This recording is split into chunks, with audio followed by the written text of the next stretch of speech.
عموماً سیاسی جماعتیں اپنے مخالفین کو شکست دینے اور عوام کا بھاری مینڈیٹ حاصل کرنے کے لیے ایڑی چوٹی کا زور لگاتی ہیں، تاہم کئی مرتبہ یہی مینڈیٹ سیاسی جماعتوں کے قائدین کے لیے وبال جاں بن جاتا ہے۔ کچھ ایسا ہی واقعہ میاں نواز شریف کے ساتھ پیش آیا۔ 17 فروری سن 1997 کو وہ اپنے سیاسی مخالفین کو چت کر کے دوسری بار وزارت عظمیٰ کا حلف اٹھا رہے تھے۔ انہیں بظاہر ہیوی مینڈیٹ کی محفوظ چھتری اور عددی طور پر کمزور اپوزیشن میسر آئی تھی۔ آنے والے دنوں میں 2/3 اکثریت کی یہ طاقت ہی ان کی بڑی کمزوری ثابت ہوئی۔ اہم ترین سوال یہ ہے کہ صرف 4 سال قبل 17 اپریل سن 1993 کو میں ڈکٹیشن نہیں لوں گا کا باغیانہ نعرہ لگا کر اقتدار سے محروم ہونے والے نواز شریف کی ایک مرتبہ پھر اقتدار میں واپسی کے اسباب اور وجوہات کیا تھی؟ فروری سن 1997 کے انتخابات میں ان کی جماعت نے 207 کے ایوان میں 137 نشستیں جیت کر 2/3 اکثریت حاصل کی تھی۔ انہیں پہلی بار اپنے آبائی صوبے پنجاب سے قومی اور صوبائی اسمبلیوں میں غالب اکثریت ملی تھی۔ سن 1993 کے الیکشن میں پنجاب سے قومی اسمبلی کی 111 میں سے 52 سیٹوں کے مقابلے میں اس بار انہیں 114 میں سے 107 پر فتح حاصل ہوئی تھی۔ پنجاب کی صوبائی اسمبلی میں ماضی میں 240 میں سے 106 حلقوں میں کامیاب ہونے والی نون لیگ اب کے بار 211 حلقوں میں فتح یاب ہوئی تھی۔ اس غیر معمولی اکثریت میں پنجاب کا بہت بڑا حصہ تھا۔ اس کی سب سے بڑی وجہ مسلم لیگ نون میں ان کے حریف جنیجو گروپ کی شکست و ریگ کا دوچار ہو کر غیر مؤثر ہو جانا تھا۔ یاد رہے کہ سابق وزیر اعظم اور مسلم لیگ کے صدر محمد خان جنیجو کے 18 مارچ سن 1993 کو اچانک رحلت کے ایک ماہ بعد نواز شریف مسلم لیگ کے صدر بن گئے۔ سن 1993 کے الیکشن میں پنجاب سے صوبائی اسمبلی کی 18 نشستوں کے ساتھ پیپلز پارٹی سے مل کر حکومت بنانے والی جنیجو لیگ کا سن 1997 میں پنجاب سے مکمل صفایا ہو گیا۔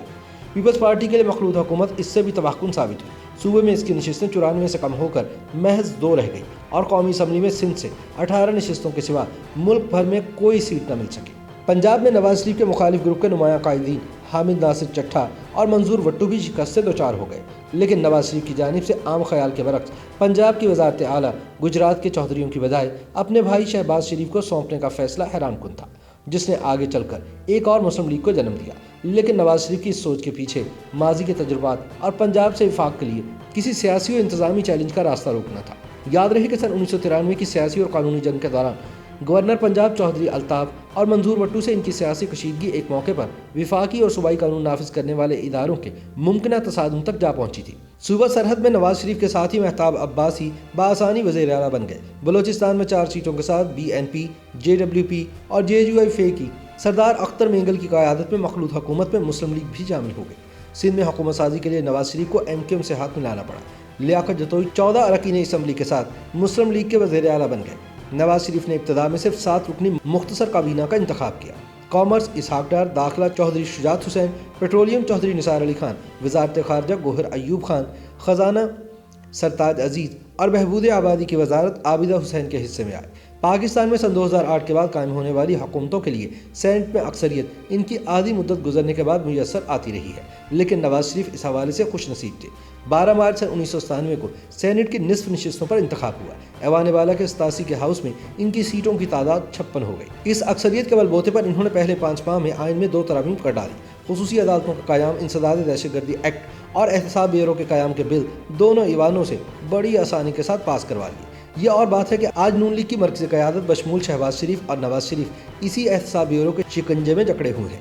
تاہم جب نواز شریف نے اپنے بھاری مینڈیٹ کے تحت اسمبلی توڑنے کا صدارتی اختیار اور فلور کراسنگ کے قانون میں تبدیلی کے لیے آئینی ترمیم لانے کی کوشش کی تو ان کا فوجی اسٹیبلشمنٹ کے ساتھ پنگا پڑ گیا اور صدر اور وزیر اعظم ایک دوسرے کے آمنے سامنے آ گئے۔ فوج کے سپریم کمانڈر صدر غلام اسحاق خان سے ٹکر لے کر نواز شریف نے کھلے عام اینٹی اسٹیبلشمنٹ سیاست شروع کر دی، لیکن نواز شریف کی سیاست کی بنیاد مزاحمت تھی یا مصالحت؟ اس تاثر اور حقیقت میں فرق کے لیے بے نظیر بھٹو کی حکومت کے خاتمے اور نگران سیٹ اپ کے عرصہ اقتدار کے دوران وقوع پذیر ہونے والے کچھ واقعات کا جائزہ حقیقت تک پہنچنے میں معاون ثابت ہو سکتا ہے۔ الیکشن سے ایک ماہ پہلے جنوری سن 1997 میں نگران کابینہ کی سفارش پر صدر فاروق لغاری نے رول آف بزنس 1973 میں ترمیم کی، جس کے تحت council for defence and security کے نام سے ایک نیا ادارہ قائم کیا گیا۔ اس ادارے کا کام دفاعی اور قومی سلامتی کے امور کا جائزہ لینا تھا۔ اس ادارے کے قیام کا مقصد اس بات کو یقینی بنانا تھا کہ مستقبل میں کوئی بھی وزیر اعظم منتخب ہونے والا شخص اس کونسل کے زیر نگرانی کام کرے گا۔ اقتدار میں آنے کے بعد نواز شریف نے اس کونسل سے جان چھڑوانے کی کوشش کی تو ان کے فوجی اسٹیبلشمنٹ سے اختلافات دوبارہ زور پکڑ گئے۔ نواز شریف حکومت کو اقتدار میں آئے ابھی 10 مہینے بھی نہیں ہوئے تھے کہ صدر فاروق لغاری کی جانب سے اسمبلی تحلیل کرنے کا خطرہ پیدا ہو گیا۔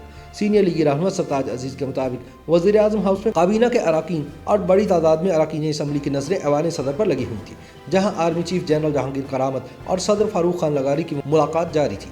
ان کے مطابق کچھ ہی عرصہ پہلے بے نظیر بھٹو کی حکومت ختم کرنے والے صدر فاروق لغاری نے اسمبلیاں تحریر کرنے کے فیصلے میں آرمی چیف سے مدد مانگی تو جنرل کرامت نے انہیں بتایا کہ میں جمہوری اصولوں پر یقین رکھنے والا ہوں اور آئین و قانون کے خلاف کوئی چیز نہیں کر سکتا۔ ان کے واضح موقف نے صورتحال بدل ڈالی۔ وزیر اعظم اور ان کے رفقا جو تھوڑی دیر قبل برطرفی کی دستاویز کے منتظر تھے، اب سر جوڑے صدر فاروق لغاری کے مواخذے کا متن ڈرافٹ کرنے لگے اور اسی صورتحال کو دیکھتے ہوئے اگلے روز فاروق لغاری صدارت کے عہدے سے مستعفی ہو گئے۔ لیکن نواز حکومت کو بچانے والے جہانگیر کرامت کو نواز شریف کے اسی دور حکومت میں اکتوبر سن 1998 میں نیشنل سیکورٹی کونسل کے قیام کی تجویز دینے پر استعفیٰ دینا پڑا۔ یاد رہے کہ نواز شریف کے پہلے دور حکومت میں ان کی حکومت کی صدر کے ہاتھوں برطرفی سپریم کورٹ نے ختم کر دی تھی، لیکن مسئلہ یہ ہو گیا کہ 10 ججز کے اکثریتی فیصلے سے اختلاف کرنے والے واحد جج سید سجاد علی شاہ نواز شریف کے دوسرے دور حکومت میں چیف جسٹس بن چکے تھے۔ ان کی طرف سے سپریم کورٹ میں 5 ججز کی تقرری کی سفارش نواز شریف کو منظور نہ تھی۔ بعد ازاں خصوصی عدالتوں کے قیام کے حکومتی فیصلے کو سید سجاد علی شاہ نے متوازی عدالتی نظام قائم کرنے کی کوشش قرار دیا۔ یہیں سے دونوں کے درمیان اختلافات کا آغاز ہوا جو بعد میں کھلی جنگ میں بدل گیا اور نواز شریف کو توہین عدالت کیس میں سپریم کورٹ کے روبرو پیش ہونا پڑا۔ اس تناؤ اور تلخی سے بھرے واقعات کا نقطہ عروج سپریم کورٹ پر حکومت کے حامیوں کا حملہ تھا، لیکن ان پر دوسرا حملہ سپریم کورٹ کے اپنے ساتھی ججز نے کیا جب سندھ سے تعلق رکھنے والے سجاد علی شاہ کی تقرری کو پنجابی اکثریت رکھنے والے ججز کے ایک بینچ نے غیر قانونی قرار دے کر سپریم کورٹ سے رخصت کر دیا۔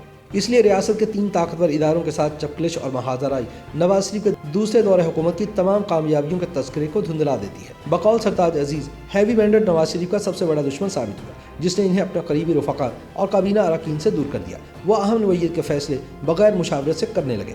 ایسے ہی ایک فیصلے نے نہ صرف ان کی حکومت کو چلتا کر دیا بلکہ جیل اور طویل جلاوطنی کا عذاب بھی جھیلنا پڑا۔